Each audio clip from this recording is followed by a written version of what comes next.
I sighed dramatically and put on my most innocent look. Veronica's no way an old guy going after a younger girl. The pen in the front row clattered to the floor. The moment the words left my mouth, the classroom went dead silent. Elliot, are you out of your mind? Renee screamed, furious enough to chew me up and spit me out. Meanwhile, the professor trembled, fumbling for his phone. You're slandering a faculty member in public. Do you know how disrespectful that is? I'm calling the police. Go ahead, call them. I smiled faintly and answered before he could press the dial. Maybe they can look into the bribe you took for stealing my article and claiming credit, and while they're at it, they can check the rumors about me, the nude photos and special job stories, so people stop throwing dirt at me. The professor's face showed a flicker of guilt, and he didn't push the button. In the end, amid the murmurs of everyone watching, I quietly gathered my things and stood. My work is mine and mine alone. The red paint on my clothes had dried into a sticky, foul-smelling mess. It was unbearable, so I headed straight back to the dorm to shower. But halfway through washing, I glanced up and frowned as I saw a tiny, red light blinking from the vent above the shower. It was a miniature camera, so that was how Elliot's private videos had been leaked. Anger slammed through me. I wrapped a towel around myself and ran out, shouting down the hall, "There's a peeping Tom in the girls' dorm. There's a camera in the bathroom." I pounded on the dorm supervisor's door. Girls on the floor, drawn by the commotion, poked their heads out. As soon as they heard the word camera, their faces went pale. "Miss, look at this." I held up the little camera, trembling. "I just pulled it out of the bathroom. Everybody needs to check their rooms. Photos or videos are taken and spread. We won't be able to clear our names just like me." Tears blurred my vision. The girls near me stared for a long moment, whispering to each other, "Isn't she the one who had those nude photos circling around?" So it was a setup. "This is awful. We have to call the police. This can't go unpunished." The supervisor reached for her phone to dial 911, but a hand suddenly snatched it away. Renee was breathing hard, eyes wide with panic. "No, don't call. This must be a misunderstanding." I stepped closer, keeping my voice low but urgent. "Renee, we share this dorm. What if she recorded you too? You can't be soft about this. We have to find out who did it." Renee forced a nervous laugh, but before she could say anything, I pushed harder, feigning hurt. "You wouldn't have done it, would you? You were the one showing my nude photos to the guys today." As soon as I said it, the crowd's mood shifted. Exactly. There are only 4 girls in this room. Why were only Elliot's pictures leaked? Maybe someone's targeting her, Veronica's POV. Maybe she's the one who released them. Otherwise, why would she stop us from calling the police? Open her phone. Maybe she has other people's photos saved on it. As such, they swarmed on her. Overpowered Renee couldn't stop them from grabbing her phone and forcing it unlocked. Sure enough, the gallery was full of nude photos, and most of them were mine. Under the scrutiny, her face flushed bright red as she stammered out a few words, struggling to defend herself. I didn't mean to. Renee defended, but no one believed her. Every pair of eyes turned on her was filled with disgust. "How could you do something like that to another girl? You're disgusting." One of the girls deleted all the photos and then turned to the dorm supervisor.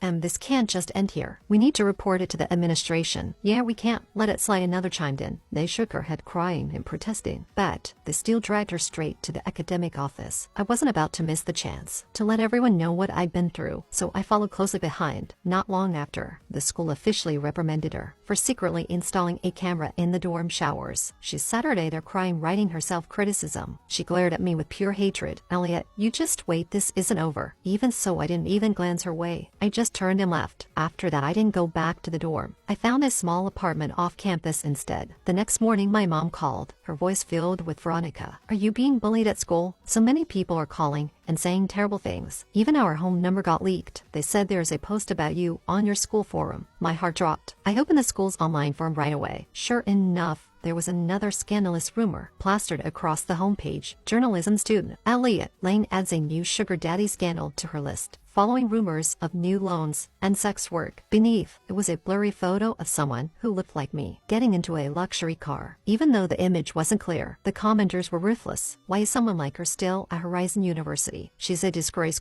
my friends in the journalism department," he said. "She even accused a professor of harassment in class. Yesterday, what a mess. I didn't even need to think about it. I knew this was Renee's doing." Gripping my phone, I marched straight to her. She was lounging in a chair, legs crossed, a smug smile on her face. "That's what you get for crossing me," she sneered at Horizon University. "I have 100 ways to ruin you." I raised an eyebrow. "Is that so?" She smirked, thinking she had the upper hand, but before she could say another word, her little sidekick tapped her shoulder nervously. "Renee, Elliot just posted something new on the forum." Renee smirked frowncy as she snatched her phone from her sidekick's head. Her eyes scanned the forum post, and the color drained from her face faster than a bucket of water on hot concrete. I leaned against the wall, crossing my arms, let the silence stretch, savoring the way panic crept up her neck like a vine. The post text I'd uploaded wasn't just a rebuttal, it was a bombshell. Attached to the thread were screenshots, bank transfers from Renee's father's account to the professor's personal wallet, timestamped the day before he'd announced her essay as his top pick. Messages between Renee and a hacker, negotiating payment to doctor. The nude photos of Elliot, and a voice memo, clear as day, of Renee laughing while telling her sidekick, "I'll make sure that loser Elliot never shows her face on campus again. She thinks she can outsmart me, please." But the kicker, a video clip from the dorm's hallway. Surveillance camera. It showed Renee sneaking into the bathroom at 2 a.m. Small black camera in her hand, and emerging 10 minutes later with a satisfied grin. The timestamp matched the date. Elodie's first leaked video had surfaced online. Comment section exploded. "Oh my god, I knew Renee was shady. She stole Elliot's essay and framed her." Comment at voice memo is chilling. "She's a sociopath, comma. The professor took a bribe. No wonder he defended her so hard, comma. Elliot was innocent this whole time." Poor girl Renee's hands trembled so violently. Her phone slipped from her grasp, clattering to the floor. The screen cracked, but she didn't even notice you. "You can't do this," she whispered, her voice breaking. "My dad will sue you. He'll have you expelled." I laughed a cold, sharp sound. "Sue me for telling the truth, go ahead. I've got a folder full of more evidence. Emails, receipts, witness statements. Want me to send it to the school board? Or maybe the local news? I'm sure they'd love to cover how the daughter of a wealthy philanthropist is blackmailing, framing, and violating privacy laws." Her sidekick backed away, eyes wide with fear. "Renee,